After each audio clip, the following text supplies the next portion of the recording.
cara tips sukses menghafal dan mengamalkan Al-Quran sesuai dengan pengalaman antum. Masya Allah, sama dengan yang lain, tidak ada bedanya. Cuma satu saja yang saya pesankan.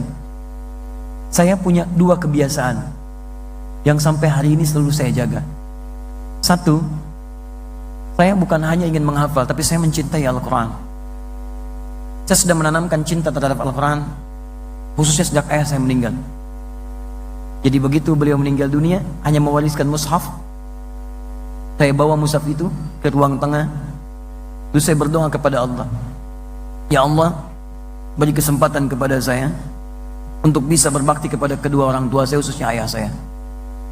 Beri saya kesempatan untuk bisa memberikan nilai-nilai kebaikan seperti ayah saya memberikan kebaikan sejak saya kecil. Kemudian Masya Allah, saat itu saya bermohon kepada Allah, kemudian saya tanamkan rasa cinta kepada Al-Quran, karena Quran yang terbaik untuk bisa memberikan nilai-nilai kebaikan. Satu hurufnya 10 pahala. Jadi itu saya kira pahala terbaik untuk bisa disampaikan, jadi wasilah untuk ayah saya. Biiznillah, biiznillah. Contoh apa yang terjadi? Ketika cinta itu dihadirkan dan mulai membaca Quran, mulai menghafalkannya, dan alhamdulillah Qurannya yang datang. Ya, Qurannya yang datang. Saat itulah kemudian datang hafalan. Kita mau menghafal 8, datang 40 ayat. Datang dengan nomornya, datang dengan terjemahannya, datang dengan macam-macamnya. Dan dijaga kecintaan itu. Ketika antum mencintai Al-Quran, seperti antum mencintai manusia, mencintai yang lainnya, antum akan jaga. Antum cinta anak antum berikan yang terbaik. Antum cinta Al-Quran, antum berikan yang terbaik untuk Al-Quran. Pegang Al-Quran dengan baik, rasakan dalam jiwa, amalkan setiap isinya, pegang teguh keadaannya. Maka ketika antum akan cintai Al-Quran, cinta Al-Quran akan datang kepada antum. Itu yang pertama. Yang kedua, tingkatkan takwa kepada Allah Subhanahu wa ta'ala. Takwa itu tingkatkan amal soleh, jauhi maksiat. Ketika antum pegang teguh ini, maka Allah akan tanamkan pengetahuan pada diri antum. Quran surah kedua ayat 282, paling kiri sebelah bawah di ujung ayatnya. Perhatikan kalimatnya, wattaqullaha wa yu'allimukumullah. Tingkatkan takwa kepada Allah, maka Allah tambahkan pengetahuan kepada antum. Ya, sama saja dengan yang lain. Kita menghafal seperti biasa, hafalkan Qurannya, praktekkan dalam salat-salat sunnah, bangkitkan dalam salat malam, murajaah dalam setiap kesempatan, mudzakarah dalam setiap perjalanan, maka insya Allah Quran akan terjaga. Tapi mohon maaf, hafal Al-Quran dibagi 3 oleh Quran. Surah ke-35 ayat 32, paling kiri sebelah atas. Thumma arasnal kitaba alladzina astafaina min ibadina. Kami wariskan Al-Quran kepada hamba-hamba terpilih, tapi mereka ada 3 bagian. 1, wa minhum zalimun li nafsi, penghafal Quran tapi zalim pada dirinya sendiri. Quran. Yang kedua, wa minhum muqtasid, penghafal Quran bagi cukup bagi dirinya sendiri, belum bisa berbagi. Yang ketiga, wa minhum sabiqum bil khairat biiznillah, dia bisa berbagi dengan orang lain, bisa menginspirasi dengan izin Allah Subhanahu wa ta'ala. Maka cara terbaiknya, mohon maaf, jadilah golongan yang ketiga. Berbagi, caranya cintai Al-Quran, jaga Qurannya dengan meningkatkan ibadah dan jauhi maksiat. Insya Allah Allah berikan yang terbaik. Ya. Yang paling mulia bukan orang yang paling kuat hafalannya, hafal nomor, hafal ini, hafal itu, bukan, itu banyak. Yang paling mulia adalah orang yang bisa mengamalkan Quran jadi bagian hidupnya. Ya, maka saat menatap, tatapannya tatapan Qurani. Saat mendengar, pendengarannya pendengaran Qurani.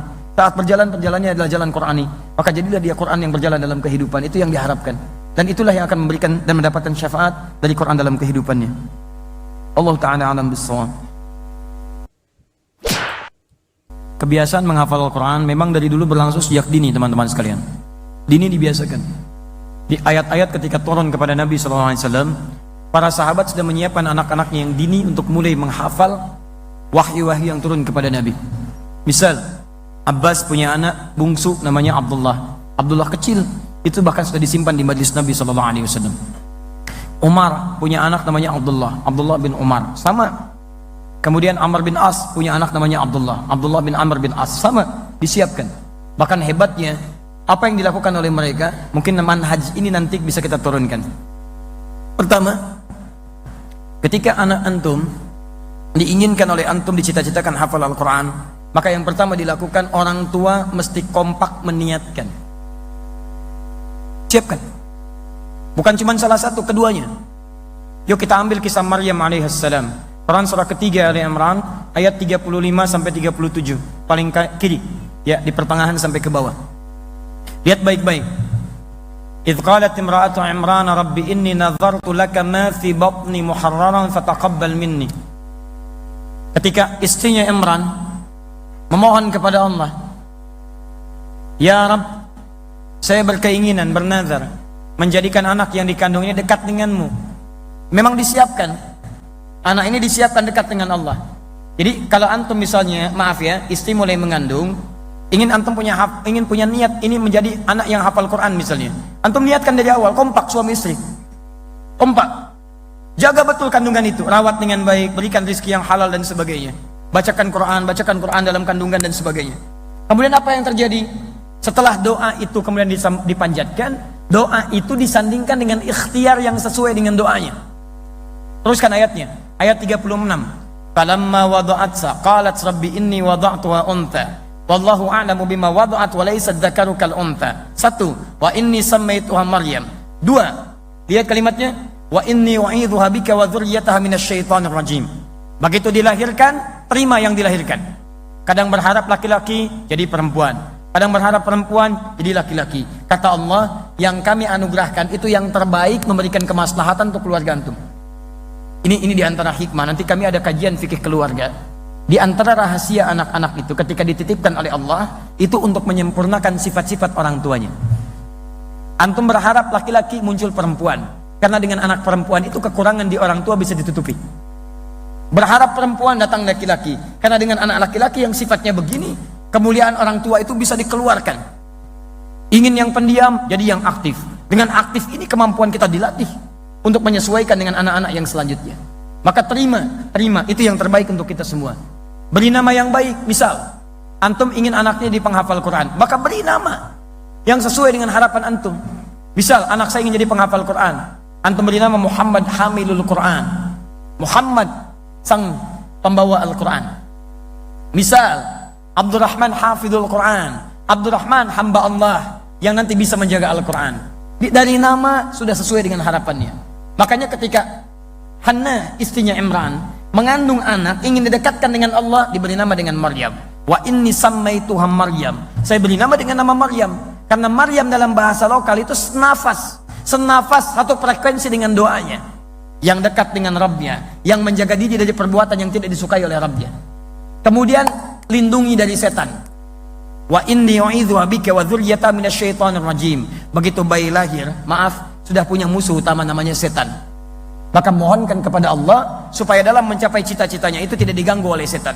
Sekalipun diganggu, dia punya hijab, punya benteng. Rahasianya ada di Quran surah 15 ayat yang ke-40. Antum isi dengan amalan itu, setan tidak akan bisa menembus antum. Dia menggoda tapi sulit tembus. Surah ke-15 Al-Hijr. Hijr itu artinya benteng, sekat. Dari kata hajar. Hajar artinya batu. Kalau disusun-susun jadi sekatan namanya hijr. Kalau sudah menjadi ruangan namanya hujrah. Jamaknya hujurat. Makanya Nabi Ibrahim ketika akan meninggikan Ka'bah, alhamdulillah, pijakan pertamanya disebut makam. Ketika akan meninggikan, anaknya datang dari sisi yang lain membawa batu. Batu disebut hajar. Disusun-susun jadi hijr. Sampai sekarang jadi hijr Ismail daerah situ. Asalnya menyatu jadi area Ka'bah. Cuman kemudian terpisah supaya memudahkan bagi kita. Salah satu hikmahnya, jika ada yang ingin sholat di dalam Ka'bah maka hukumnya sama dengan di hijr Ismail itu. Teman-teman lanjutkan ayat ke-40-nya, itu rahasianya. Itu di kalimat di lisan iblis langsung. Illa ibadaka minhumul mukhlasin. Semua anak cucu Adam akan saya goda dari depan, belakang, kanan, kiri, kecuali satu golongan yang sulit saya tembus, namanya orang mukhlas. Maka dari kecil antum latih, dekatkan dengan Quran, bacakan Qurannya. Mohon maaf ya, mohon maaf. Doa itu jika ingin cepat dikabulkan, maka dia harus bersanding dengan ikhtiar yang sesuai dengan permohonan yang dipanjatkan. Misal antum ingin anaknya hafal Quran, antum berdoa, ya Allah jadikan anak saya penghafal Quran. Maka antum mesti berikhtiar dengan doa itu, dengan perangkat-perangkat yang menjadikan dia mudah menghafal Al-Quran. Contoh, teruskan ayat 37-nya Maryam.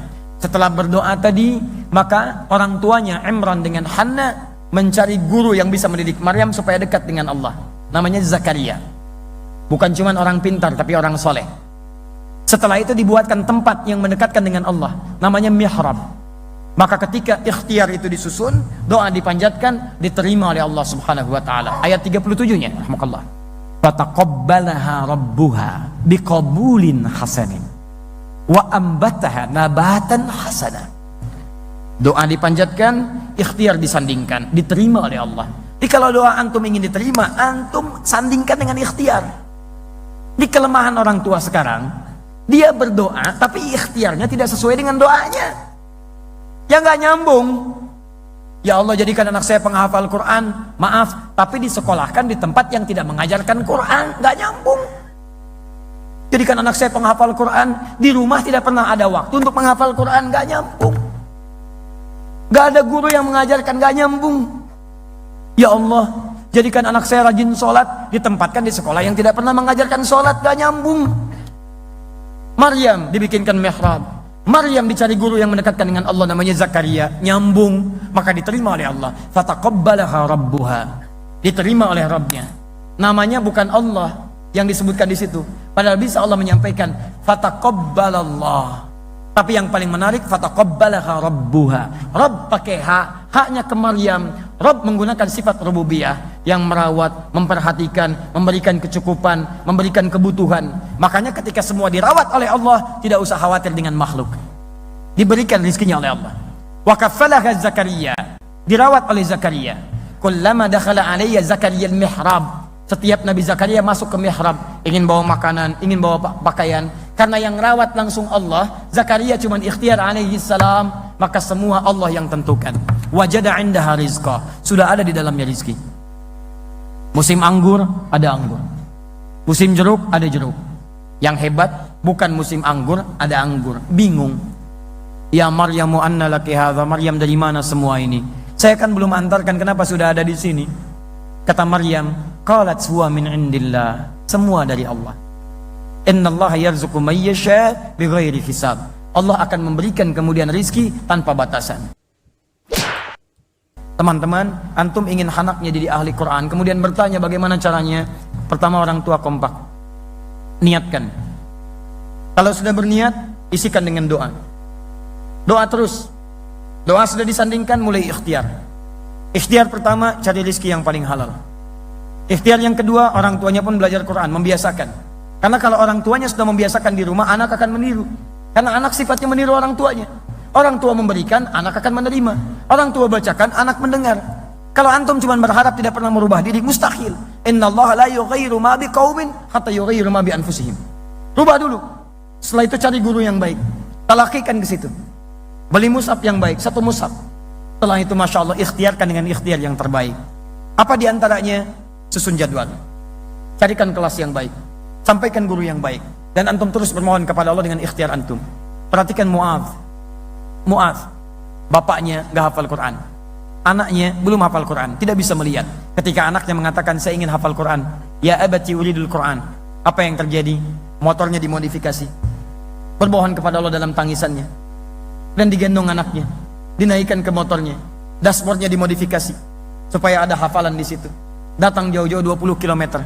Ketika sampai di syekhnya, dipilih syekh yang terbaik. Mudah mengambil syekh di samping rumahnya. Tapi kenapa memilih 20 km? Karena beliau merasa, jangan nanggung kalau ingin belajar Quran. Kalau bisa mengajarkan yang benar, kenapa mengajarkan yang standar-standar? Datang ke syekh yang punya sanad. Ketika belajar di situ baru datang. Pertama kali datang. Masya Allah. Biasanya syekh yang baik, yang benar, yang ketat, itu akan mengajarkan dengan ketat. Saya saat talaqi Al-Quran di Libya. Saya ambil riwayat yang pertama. Apa yang terjadi? Pertama kali datang teman-teman sekalian, cuma disuruh ta'awudz. Hai ya bunai ta'awudz. A'udzu billahi minasy syaithanir rajim. Yakfi hasbuk udbukrah. Cukup ya, datang lagi besok. Masya Allah. Antum dari Solo jauh-jauh ke Bekasi. Ustadz, saya ingin menghafal Quran. Baik, coba baca ta'awudz. A'udzu billahi minasy syaithanir rajim. Cukup dulu Pak, pulang dulu ke Solo, besok kesini lagi. Masya Allah. Datang lagi enggak? Tidak. Antum kurang sabar. Guru yang baik, dia tidak akan langsung memberikan hafalan. Dia akan mengecek apa kekurangan di lisan anak didik saya ini. Maka dia akan lihat, oh dia kurang di sini, di sini, di sini, di sini. Berarti obatnya ini. Begitu datang besok muridnya, maka dia akan obati dulu lisannya. Begitu diobati lisannya, diberikan manhaj bacaan. Setelah paham bacaannya, Masya Allah, dia bisa menghafal sendiri. Makanya kalau antum menghafal Quran dengan benar, sabar 20 ayat, kesananya atau akan mudah menghafalannya. Tapi kalau antum tidak bersabar, ingin banyak, hafal 6 bulan, tahsin 2 tahun. Cek. Apa yang terjadi? Berangkat, sabar, pulang. Begitu dapat hafalan, bapaknya tulis. simpan di dashboard motor. Di jalan gak ada yang sia-sia. Mu'adz baca dari belakang. Bapaknya menyimak, lihat ke depan, lihat ke sini, lihat ke depan, lihat ke sini. Masya Allah. Antum tahu apa yang terjadi? Masya Allah. Ulah bercinta. Puncaknya tiba. Teman-teman sekalian, jadilah Mu'adz penghafal Quran. Anaknya hafal Quran, bapaknya belum hafal. Tapi bapak dapat bagian dari kemuliaannya. Anaknya hafal Quran, persis bacaan syekhnya, makhrajnya bagus luar biasa, sampai kisahnya menjadi inspirasi dunia Timur Tengah. Datang reporter dari Kuwait, sampai diwawancara, "Ya Syekh Mu'adz, kenapa kamu ingin sampai jadi penghafal Quran begini?" Apa yang terjadi? Beliau menjawab, "Kalau diperkenankan oleh Allah Subhanahu wa taala, saya berdoa. Pertama, saya ingin mohon kepada Allah supaya tetap membutakan mata saya, karena dengan buta ini saya bisa menghafal Al-Quran. Saya takut kalau melihat lagi, saya melihat maksiat dan hilang hafalan Quran saya. Dan saya menghafal Quran ini, wallahi, supaya saya mau membawa bekal di hadapan Allah. Saya pulang ke hari kiamat nanti, kemudian saya berada sendirian di depan Allah, tanpa ayah saya, tanpa ibu saya, tanpa saudara saya. Saya bergetar, tangan bergetar, kaki bergetar. Saya katakan kepada Allah, ya Rabb, saya telah berusaha menghafal Quran, bahkan keadaan saya buta saat saya berada di dunia. Kalau sampai hari ini saya harus dihukum, mohon kurangi hukuman saya ya Allah dengan Quran yang telah saya hafalkan itu." Di teman-teman sekalian, kalau antum ingin anaknya tadi hafal Quran, niatkan kedua orang tuanya, kemudian usahakan cari guru yang baik. Dengan itu antum bersabar, dan dengan izin Allah Subhanahu wa taala, dengan kesungguhan antum, insyaallah di antara sekian anak yang titipan oleh Allah kepada antum, akan ada satu yang Allah kemudian jadikan sebagai ahli Al-Quran, insyaallah.